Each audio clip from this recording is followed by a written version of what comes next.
Hello student, आज हम class 8th में चैप्टर नंबर 2 स्टार्ट कर रहे हैं, जो कि हमारा क्यूब एंड क्यूब रूट। तो सबसे पहले हम बात करते हैं क्यूब। किसकी बात करते हैं हम लोग? क्यूब। देखो इधर, किसकी बात कर रहे हैं हम लोग? क्यूब की बात कर रहे हैं। देखो क्यूब का मतलब क्या होता है, अगर हम किसी नंबर को 3 टाइम्स मल्टीप्लाई कर ले, है ना, तो क्या आता है? उसका क्यूब आ जाता है। N number is multiply by 3 times. क्या बोला आपने? N number is multiply by 3 times. अगर हम किसी नंबर को क्या कर लें? 3 टाइम्स क्या कर लें? मल्टीप्लाई कर लें, तो क्या आ जाएगा? उसका क्यूब आ जाएगा। जैसे देखो इधर, अगर मैंने आपसे बोला कि क्यूब ऑफ 1, मुझे क्या करना है? 1 का क्यूब करना है। तो देखो 1 का क्यूब का मतलब क्या हो गया कि मुझे 1 का क्यूब करना है। तो 1 की पावर कितना हो गया? 3 हो गया। ठीक है ना। तो क्यूब का मतलब क्या था कि मैं 1 को कितने टाइम्स मल्टीप्लाई कर लूंगा? 3 टाइम्स मल्टीप्लाई कर लूंगा। ठीक है, बात क्लियर हो रही है। अगर हम किसी नंबर को 3 टाइम्स, है ना, 3 टाइम्स मल्टीप्लाई कर ले, तो उसका क्या आ जाएगा? क्यूब आ जाएगा। तो 1 का क्यूब कितना हो गया? 1 हो गया। ऐसे मैंने आपसे पूछा क्यूब ऑफ 2, 2 का क्यूब। ठीक है ना। तो इसको कैसे लिखेंगे? 2 की पावर 3। ठीक है, और इसका मतलब क्या है कि मुझे 2 को 3 टाइम्स मल्टीप्लाई करना है। तो 2 मल्टीप्लाई बाय 2 मल्टीप्लाई बाय 2, 2 2 जा 4, 4 2 जा 8। तो 2 का क्यूब कितना हो गया? 8 हो गया। ठीक है ना। ऐसे मैंने बोला क्यूब ऑफ 3, मुझे क्या करना है? 3 का क्यूब करना है। तो मैं कैसे लिखूंगा उसको? 3 का होल क्यूब। इसका मतलब क्या हो गया कि मुझे 3 को कितने टाइम्स मल्टीप्लाई करना है? 3 टाइम्स मल्टीप्लाई करना है। तो 3 का क्यूब कितना हो गया? 27 हो गया। ऐसे मैंने आपसे बोला क्यूब ऑफ 4, 4 का होल क्यूब। ठीक है, बात क्लियर हो रही है। तो इसको क्या करना है? 4 को आपको क्या करना है? 3 टाइम्स मल्टीप्लाई करना है। कितना हो जाएगा? 64 हो जाएगा। ऐसे मैंने आपसे पूछा क्यूब ऑफ 5, 5 का होल क्यूब। तो 5 का क्यूब मतलब क्या हो गया? 5 को, है ना, मुझे क्या करना है? 3 टाइम्स क्या करना है? मेरे को मल्टीप्लाई करना है। तो 5 का क्यूब कितना आ गया आपका? 125 आ गया। बात क्लियर हो रही है। ऐसे मैंने पूछा क्यूब ऑफ 6, इसका मतलब क्या हो गया कि 6 का मुझे क्यूब करना है। तो क्यूब कैसे करेंगे हम लोग कि मेरे को 6 को कितने टाइम्स मल्टीप्लाई करना है? 3 टाइम्स मल्टीप्लाई करना है। ठीक है, तो 6 का क्यूब कितना आ गया? 216 आ गया। ठीक है, ऐसे देखो मैंने पूछा क्यूब ऑफ 7, 7 का क्यूब। तो मतलब क्या हो गया? कैसे लिखेंगे? 7 की पावर 3। ठीक है ना। कैसे लिखते हैं इसको? 7 की पावर 3। इसका मतलब क्या है? मुझे 7 को 3 टाइम्स मल्टीप्लाई करना है। 7 मल्टीप्लाई बाय 7 मल्टीप्लाई बाय 7। तो 7 का क्यूब कितना हो गया? 343 हो गया। ऐसे देखो मैंने पूछा क्यूब ऑफ 8, 8 का क्यूब। ठीक है ना। इसका मतलब क्या हो गया? मेरे को 8 को कितने टाइम्स मल्टीप्लाई करना है? 3 टाइम्स मल्टीप्लाई करना है। तो 8 का क्यूब कितना हो गया? 512 हो गया। ठीक है, ऐसे देखो मैंने पूछा आपसे क्यूब ऑफ 9, मैंने क्या पूछ रहा हूँ आपसे? 9 का क्यूब पूछ रहा हूँ। तो देखो क्या हो गया? 9 मल्टीप्लाई बाय 9 मल्टीप्लाई बाय 9। तो 9 का क्यूब कितना आ गया पास? 729 हो गया।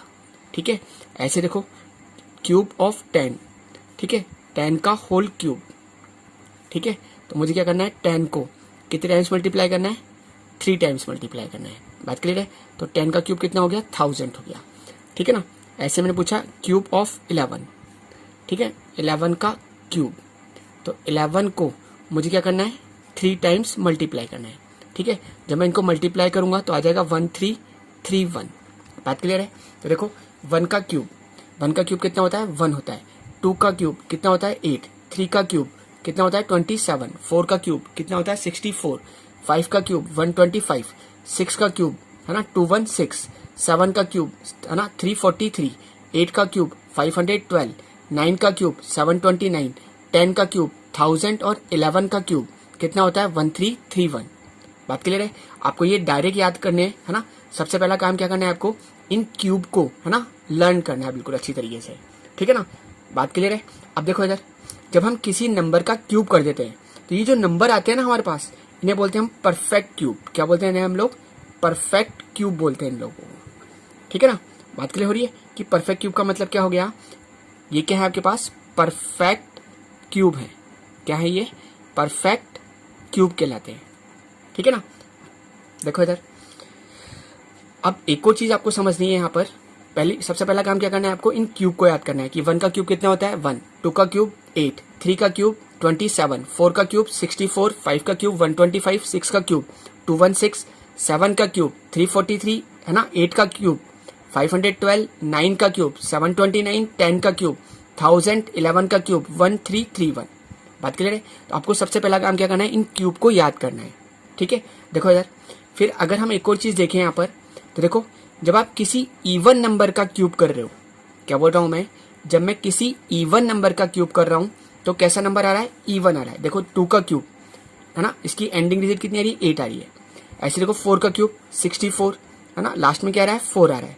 ठीक है ना, 6 की बात करो, 6 का आपका एक इवन नंबर है तो लास्ट की डिजिट कितनी आ रही है, देखो 6 आ रही है, ये भी क्या है, इवन नंबर है। ठीक है ना, 8 की बात करें तो कितना आ रहा है, यहाँ पर 2 आ रहा है। तो देखो एक चीज क्लियर हुई आपके दिमाग में कि जब हम इवन नंबर का क्यूब करते हैं, क्या बोल रहा हूं मैं, इवन नंबर का है ना, अगर हम होल क्यूब करेंगे तो क्या आएगा आपके पास, एक इवन नंबर ही आएगा। कैसा नंबर आएगा आपके पास, इवन नंबर। ठीक है ना, और जब हम किसी ऑड नंबर का होल क्यूब करेंगे, ठीक है ना, तो वो कैसा आएगा आपके पास, ऑड नंबर ही आएगा। बात क्लियर हो रही है, समझ में आई मेरी बात? जब हम किसी इवन नंबर का होल क्यूब करेंगे तो क्या आएगा आपके पास, इवन नंबर आएगा। जब हम किसी ऑड नंबर का क्यूब करेंगे तो आपके पास ऑड नंबर आएगा। बात क्लियर है? चले फिर आगे देखो इधर, अब इसके हम कुछ एग्जाम्पल देखते हैं। देखो इधर हमसे क्या पूछा है कि जो 729 है, ठीक है ना, is a perfect cube number. 729 जो है वो एक परफेक्ट क्यूब नंबर है या नहीं है। देखो इधर, तो सबसे पहले अगर हमें मालूम करना है परफेक्ट क्यूब, तो देखो मैंने क्या बताया था, परफेक्ट क्यूब का मतलब क्या था कि जब हम किसी नंबर को 3 टाइम्स मल्टीप्लाई कर लेते हैं, जो नंबर आ जाता है वो क्या होता है, आपका परफेक्ट क्यूब होता है। तो देखो हम क्या करेंगे, सबसे पहले इस 729 के फैक्टर कर लेंगे। किसके फैक्टर कर रहे हैं हम लोग, 729 के। ठीक है, देख करो, देखो 3 का डिवाइड जाता है क्या, 7 और 2 9 और 9 18, तो 3 का डिवाइड जाता है इसमें।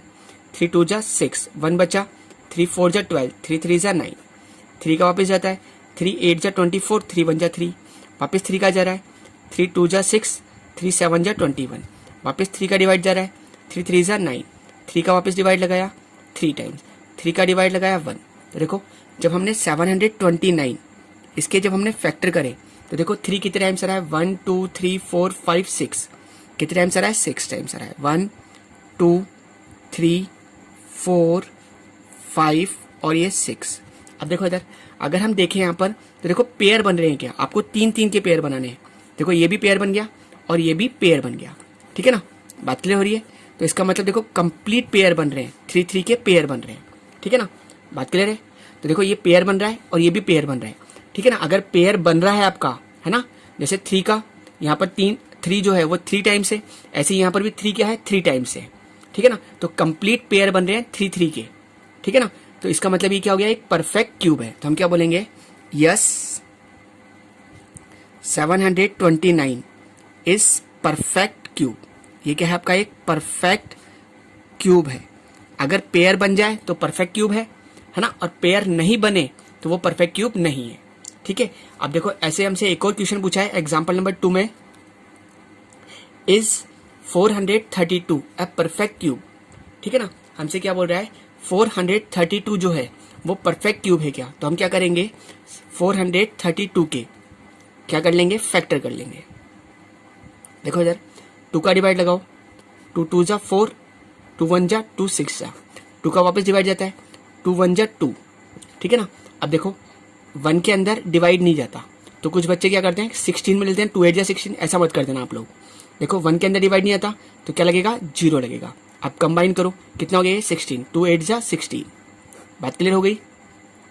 चले आगे, 2 का डिवाइड लगाया, 2 5 जा 2 4 जा, 2 का डिवाइड लगाया, 2 2 जा 2 7 जा। ठीक है ना, 3 का डिवाइड जा रहा है कितने टाइम्स, 9 टाइम्स। वापस 3 का जा रहा है कितने टाइम्स, 3 टाइम्स।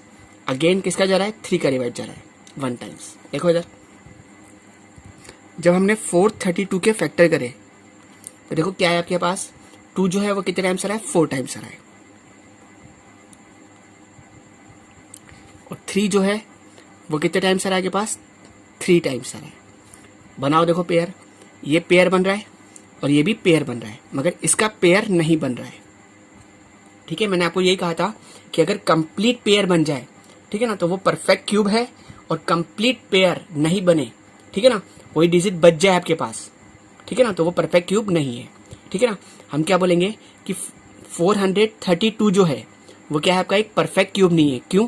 क्योंकि 2 जो है ना, इसका पेयर नहीं बन रहा है। बात क्लियर हुई? तो आप क्या बोलोगे, 432 is not a perfect cube. ये क्या है आपका एक परफेक्ट क्यूब नहीं है। ठीक है, अगर आपको रीजन लिखना है तो आप लिख सकते हो, है ना, इस 2 का क्या है पेयर नहीं बन रहा है। ठीक है ना, इसलिए ये क्या है परफेक्ट क्यूब नहीं है। बात क्लियर है? चलें फिर आगे। क्लियर हो गया टॉपिक कि परफेक्ट क्यूब का मतलब क्या हो गया कि अगर आप जब फैक्टर कर रहे हो, फैक्टर करने पे पेयर बन जाए, है ना, सेम डिजिट के 3-3 के पेयर बन जाए, तो वो क्या है आपका परफेक्ट क्यूब है ना। अगर पेयर नहीं बन रहे तो परफेक्ट क्यूब नहीं है। ठीक है, अब हम एग्जाम्पल नंबर 3 देखते हैं। देखो क्या पूछा है आपसे। चलो मैं आपसे एक छोटा सा एक क्वेश्चन पूछना चाहता हूं। चलो देखो इधर, सबसे पहले मेरा एक क्वेश्चन का जवाब देंगे सब आप लोग। जैसे मैंने आपसे पूछा कि जो 16 है, 16 नहीं, चलो 32 की बात करते हैं। ठीक है ना, इस क्वेश्चन को स्टार्ट करने से पहले मैं आपसे पूछना चाहता हूं, मैंने पूछा 32 जो है वो परफेक्ट क्यूब है क्या। देखो इधर, तो आप क्या करोगे, इस 32 के फैक्टर करोगे। मैंने वही फैक्टर कर लिए। 2 का डिवाइड लगाया 16, 2 का डिवाइड लगाया 8, 2 का डिवाइड लगाया 4, 2 का डिवाइड लगाया 2, 2 का डिवाइड लगाया 1। तो देखो 32 के कितने फैक्टर आ गए पास। 2 जो है वो कितने टाइम्स आ रहा है, 5 टाइम्स आ रहा है। 1 2 3 4 और 5। बात क्लियर है? अब देखो पेयर बनाओ, ये पेयर बन रहा है बट ये पेयर नहीं बन रहा है। ठीक है ना, यहाँ पर 2 कितने टाइम्स होना चाहिए था, 3 टाइम्स होता। ठीक है ना, तो ये क्या हो जाता, परफेक्ट क्यूब हो जाता। अब ये पेयर नहीं बना, है ना, 3-3 के पेयर बनने चाहिए थे आपके पास, 3 का पेयर नहीं बन रहा है, तो इसका मतलब ये क्या हो गया, परफेक्ट क्यूब नहीं है। तो आप क्या बोलोगे, 32 is not a perfect cube. ये क्या है आपका एक परफेक्ट क्यूब नहीं है। ठीक है, बात क्लियर हो गई। अब देखो इधर, मेरा क्वेश्चन क्या है आपसे, मैं पूछ रहा हूँ आपसे, पहले क्वेश्चन क्या था कि 32 जो है वो परफेक्ट क्यूब है क्या, तो आपने बोला 32 परफेक्ट क्यूब नहीं है। ठीक है, अब मैं आपसे पूछ रहा हूँ कि मैं 32 को किससे मल्टीप्लाई करूं कि ये परफेक्ट क्यूब बन जाए। क्वेश्चन समझ में आ रहा है आपका अच्छी तरीके से। मैंने क्या पूछा आपसे, 32 को मैं किससे मल्टीप्लाई करूं कि ये परफेक्ट क्यूब बन जाए। तो देखो ये पूरा कंप्लीट पेयर है, ये पूरा कंप्लीट पेयर नहीं बन रहा है। अगर इसको पेयर बनाना है तो कितने 2 की कमी है, देखो 1 2 की कमी है। अगर मेरे को इसको 1 2 दे दूं तो ये भी कंप्लीट पेयर हो जाएगा नहीं हो जाएगा। तो देखो इसको हमें क्या करना पड़ेगा, किससे मल्टीप्लाई करना पड़ेगा, 2 से मल्टीप्लाई करना पड़ेगा। अगर मैं इसको 2 से मल्टीप्लाई कर दूं तो ये क्या बन जाएगा, 32 आपका एक परफेक्ट क्यूब बन जाएगा। बात क्लियर हुई? तो देखो क्या बोल रहा हूं आपसे मैं, मेरा क्वेश्चन समझ में आ रहा है आपको। पहला क्वेश्चन क्या था कि 32 जो है वो परफेक्ट क्यूब है या नहीं है, तो आपने बोला 32 परफेक्ट क्यूब नहीं है। ठीक है, अब मैं पूछ रहा हूं आपसे कि मैं 32 को किससे मल्टीप्लाई करूं कि ये परफेक्ट क्यूब बन जाए। तो देखो आपने देखा कि यहाँ पर 2 जो है वो 2 टाइम्स है। ठीक है ना, जबकि कितने होना चाहिए था, 3 टाइम्स होना चाहिए था। तो इसको कितने 2 की कमी है, 1 2 की कमी है। तो हम क्या बोलेंगे कि हम 32 को किससे मल्टीप्लाई करेंगे, 2 से मल्टीप्लाई करेंगे, तो ये क्या बन जाएगा, एक परफेक्ट क्यूब बन जाएगा। तो हमने बोला 32 इज मल्टीप्लाई बाय 2। हमें क्या करना पड़ेगा, 32 को किससे मल्टीप्लाई करना पड़ेगा, 2 से मल्टीप्लाई करना पड़ेगा। तो कितना आंसर आ गया, 64। ठीक है, बात क्लियर हुई कि हमें किससे मल्टीप्लाई करना पड़ा, 2 से मल्टीप्लाई करना पड़ा है। बात क्लियर हो गई। ऐसे देखो अगर मैं पूछता आपसे 16 है, ठीक है ना, पहला क्वेश्चन क्या है मेरा कि जो 16 है ये एक परफेक्ट क्यूब है क्या। तो देखो आप क्या करोगे, वही 16 के फैक्टर करोगे। मैंने भी फैक्टर कर लिए। 2 का डिवाइड लगाया 8, 2 का डिवाइड लगाया 4, 2 का डिवाइड लगाया 2, 2 का डिवाइड लगाया 1। तो देखो जब मैंने 16 के फैक्टर करे कितना आया, 2 इंटू 2 इंटू 2 इंटू 2 आया। ठीक है ना, तो देखो ये पेयर बन रहा है बट ये पेयर नहीं बन रहा। तो आपके इसका मतलब क्या हो गया कि 16 जो है वो एक परफेक्ट क्यूब नहीं है। तो आप क्या बोलोगे, 16 is not a perfect cube. ये क्या है, एक परफेक्ट क्यूब नहीं है। बात क्लियर हो रही है? अब देखो इधर, अब मेरा क्वेश्चन क्या है कि मैं 16 को किससे मल्टीप्लाई करूं कि ये क्या बन जाए, आपका एक परफेक्ट क्यूब बन जाए। देखो अगर मुझे इसको पेयर बनाना है तो कितने 2 की कमी है, 2 2 की कमी है इसको, क्योंकि इसके पास तो एक ही पे है ना, एक ही 2 है। और अगर मैं 2 2 से मल्टीप्लाई कर लूं है ना, 2 2 और इसको दे दूं तो ये क्या बन जाएगा, एक परफेक्ट क्यूब बन जाएगा नहीं बन जाएगा, क्योंकि देखो पेयर बन जाएगा कंप्लीट। तो मुझे इसको किससे मल्टीप्लाई करना पड़ा, बोलो 2 2 ज़ा 4। अगर मैं 16 को 4 से मल्टीप्लाई करूंगा तो ये क्या हो जाएगा, एक परफेक्ट क्यूब बन जाएगा। बात क्लियर हो रही है नहीं हो रही? तो आप क्या बोलोगे, 16 इज मल्टीप्लाई बाय 4। मुझे क्या करना पड़ेगा, 16 को 4 से मल्टीप्लाई करना पड़ेगा। तो 16 मल्टीप्लाई बाय 4 कितना आ गया, 64। ठीक है, तो आपको किससे मल्टीप्लाई करना पड़ा, इसको 4 से मल्टीप्लाई करना पड़ा। ठीक है, बात क्लियर हो रही है? अब ऐसे देखो, अगर मैंने पूछा आपसे 81 जो है वो परफेक्ट क्यूब है नहीं है, तो आप क्या करोगे, इस 81 के फैक्टर करोगे। 3 का डिवाइड लगाया 27, 3 का डिवाइड लगाया 9, है ना, 3 का डिवाइड लगाया 3, 3 का डिवाइड लगाया 1।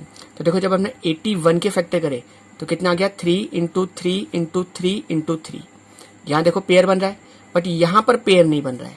ठीक है ना, अगर इसको पेयर बनाना है, अब मेरा क्वेश्चन क्या है कि मैं 81 को किससे मल्टीप्लाई करूं कि ये परफेक्ट क्यूब बन जाए। तो देखो इस 3 को कितने 3 की कमी है, पहले देखो इसके पास एक ही 3 है, अगर मैं इसको 2 3 दे दूं ये क्या बन जाएगा, एक पेयर बन जाएगा नहीं बन जाएगा, बन जाएगा ना। तो मेरे को देखो इसको किससे मल्टीप्लाई करना पड़ेगा, किससे मल्टीप्लाई करना पड़ा इसको, 3 3 ज़ा 9। ठीक है, तो मैं क्या बोलूंगा, 81 इज मल्टीप्लाई बाय 9। 81 को मुझे क्या करना पड़ेगा, 9 से मल्टीप्लाई करना पड़ेगा। 9 1 जा 9, है ना, 9 8 जा 72। देखो 729 एक परफेक्ट क्यूब होता है। ठीक है ना, याद है ना आपको 9 का क्यूब कितना होता था, 729 होता था। ठीक है, बात क्लियर हुई? चले अब हम एग्जाम्पल नंबर 3 देखते हैं। देखो क्या पूछ रहा है हमसे, पहला जो अगर हम क्वेश्चन देखें तो किससे स्टार्ट है, हेल्पिंग वर्ब से, इज। तो इसका आंसर यस या नो में दिया जाता है। हमसे क्या पूछा है, इज, है ना, 5400 ए परफेक्ट क्यूब, है ना, 5400 जो है ये क्या आपका एक परफेक्ट क्यूब है क्या, आपसे ये पूछा है। तो देखो आप क्या करोगे, इस 5400 के फैक्टर कर लो। देखो 2 का डिवाइड लगाया, 2 2 जा 4, 2 7 जा। ठीक है, वापस 2 का जा रहा है, 2 1 जा 2, 2 3 जा 6, 2 5 जा 10 और 0। वापस 2 का जा रहा है, 2 6 जा 12, 1 बचा, 2 7 जा 14, 2 5 जा 10। ठीक है, अब देखो इधर पहले चेक करो, 3 का डिवाइड जा रहा है क्या, देखो इधर 6 6 12 और 1 13, 13 और 5 18। ठीक है ना, तो 18 जो है वो 3 का मल्टीपल है, तो इसका मतलब 3 का डिवाइड जाता है इसमें। 3 2 जा 6, है ना, 3 2 जा 6, 1 बचा, 3 5 जा 15। वापस 3 का लगाओ, 3 7 जा 21, 1 बचा, 3 5 जा 15। वापस 3 का जा रहा है, 3 2 जा 6, 3 5 जा 15। ठीक है, अब किसका जा रहा है, 5 का, 5 टाइम्स। वापस 5 का जा रहा है 1 टाइम्स। तो देखो इधर अगर हम बात कर रहे थे कि इसके फैक्टर करें आपने 5400 के, तो देखो 2 कितने टाइम्स आया है, 3 टाइम्स आया है, 1 2 3। ऐसे देखो 3 कितने टाइम्स आया है, 1 2 3, कितने टाइम्स आया के पास, 3 टाइम्स आया। ऐसे देखो 5 कितने टाइम्स आया, 1 2। बात क्लियर है? अब देखो इधर ये पेयर बन रहा है, ये भी पेयर बन रहा है, बट 5 जो है वो पेयर नहीं बन रहा। ठीक है ना, अगर इसके पास 3 5 होते तो ये क्या होता है, एक परफेक्ट क्यूब होता। इसलिए हम क्या बोलेंगे, 5400 is not a perfect cube. ये क्या है, एक परफेक्ट क्यूब नहीं है। बात क्लियर हो रही है? अब देखो हमसे क्या बोल रहा है, if not then find the smallest natural number. क्या करना है आपको, सबसे छोटा नेचुरल नंबर फाइंड करना है, by which 5400 must be multiply, है ना। क्या बोल रहा है देखो ये कि 5400 को, है ना, हम किससे मल्टीप्लाई करें so that product is a perfect cube. तो इनका जो प्रोडक्ट का मतलब क्या हो गया, मल्टीप्लाई, कि इनका जो मल्टीप्लाई करने पर, है ना, वो क्या बन जाए, एक परफेक्ट क्यूब बन जाए। क्वेश्चन क्लियर हो रहा है आपको? क्या पूछ रहा है ये, 5400 को हम किससे मल्टीप्लाई करें, है ना, कि मल्टीप्लाई करने पर ये क्या बन जाए, एक परफेक्ट क्यूब बन जाए। ठीक है, बात क्लियर हो रही है? अब देखो इधर अगर हम यहां पर देखें, है ना, तो देखो कितने 5 की कमी है, इसको एक 5 की कमी है। अगर हम इसको एक 5 दे दें ठीक है ना। तो देखो ये भी पेयर बन जाएगा, तो हमें इस नंबर को किससे मल्टीप्लाई करना पड़ेगा, 5 से मल्टीप्लाई करना पड़ेगा। तो हम वही बोलेंगे 5400 इज मल्टीप्लाई बाय 5। हमें क्या करना पड़ेगा, 5400 को किससे मल्टीप्लाई करना पड़ेगा, 5 से मल्टीप्लाई करना पड़ेगा। करो मल्टीप्लाई, 0 0, 5 4 जा 20, कैरी 2, 5 5 जा 25 और 2 27। ठीक है, बात क्लियर है। ये जो नंबर आया है ये क्या है, आपका परफेक्ट क्यूब आया है। ठीक है, देखो हमसे 2 क्वेश्चन पूछे थे, ठीक है ना। एक तो पूछा था कि ये परफेक्ट क्यूब है क्या, तो आपने बोला ये परफेक्ट क्यूब नहीं है। फिर हमसे क्या पूछा कि हम इस नंबर को किससे मल्टीप्लाई करें कि ये परफेक्ट क्यूब बन जाए। देखो आपको किससे मल्टीप्लाई करना पड़ा, इसको 5 से मल्टीप्लाई करना पड़ा। बात क्लियर है, बात क्लियर है। चले फिर आगे। अब देखो इधर, अब हम एग्जाम्पल नंबर 4 देखते हैं। देखो क्या पूछा है हमसे, इज 1188 अ परफेक्ट क्यूब। क्या पूछ रहा है पहला क्वेश्चन, देखो हेल्पिंग वर्ब से स्टार्ट है, तो आपको यस या नो में आंसर देना पड़ता है। ठीक है, बात क्लियर है। क्या पूछ रहा है, 1188 जो है वो क्या एक परफेक्ट क्यूब है क्या, पहला क्वेश्चन इतना सा है। तो आप वही साइड से फैक्टर कर लो। तो देखो मैं साइड से फैक्टर कर लेता हूँ यहाँ पर, किसके, 1188 के। देखो 2 का डिवाइड जा रहा है, 2 5 जा 10, 1 बचा, 2 9 जा, 2 4 जा, वापस 2 का जा रहा है, 2 2 जा 4, है ना, 2 9 जा 18, 1 बचा, 2 7 जा 14। ठीक है, अब देखो 3 का डिवाइड जा रहा है क्या इसमें, 7 और 2 9 और 9 18, 3 का डिवाइड जा रहा है, यस, 3 9 जा 27, कितना बचा 2, 3 9 जा 27। ठीक है, वापस 3 का जा रहा है, 3 3 जा 9, 3 3 जा 9, वापस 3 का जा रहा है, कितने टाइम्स, 11 टाइम्स, और 11 में 11 का डिवाइड लगाया 1 टाइम्स। बात क्लियर है। तो देखो इधर अगर हम बात कर रहे हैं 1188, इसके जब हमने फैक्टर करे तो देखो 2 कितने टाइम्स आ रहा है, 2 टाइम्स आ रहा है, 3 कितने टाइम्स आ रहा है आपके पास, 3 टाइम्स आ रहा है, और 11 कितने टाइम्स आ रहा है, 1 टाइम्स आ रहा है। तो देखो यहाँ पर पेयर कौन बन रहा है, पेयर ओनली 3 बन रहा है। ठीक है ना, तो इसका मतलब ये परफेक्ट क्यूब है क्या, नहीं।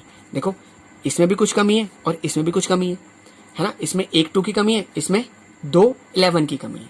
ठीक है, बात क्लियर है। अगर परफेक्ट क्यूब बनाने की बात करें तो देखो हम क्या बोलेंगे कि 1188 is not a perfect cube.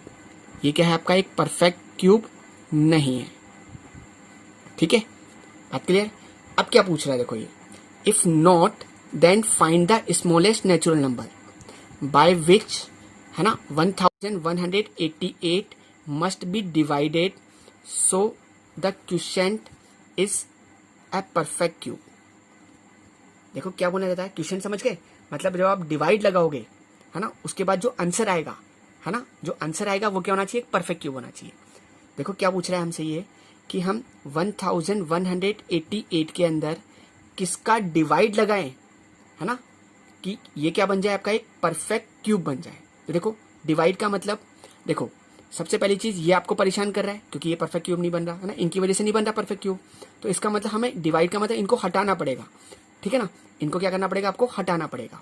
तो देखो हमें किसका डिवाइड लगाना पड़ेगा, इनको मल्टीप्लाई करो, 2 2 जा 4, 4 को 11 से मल्टीप्लाई कर लो, कितना हो गया 44। तो हमें इसमें किसका डिवाइड लगाना पड़ेगा, 44 का डिवाइड लगाना पड़ेगा।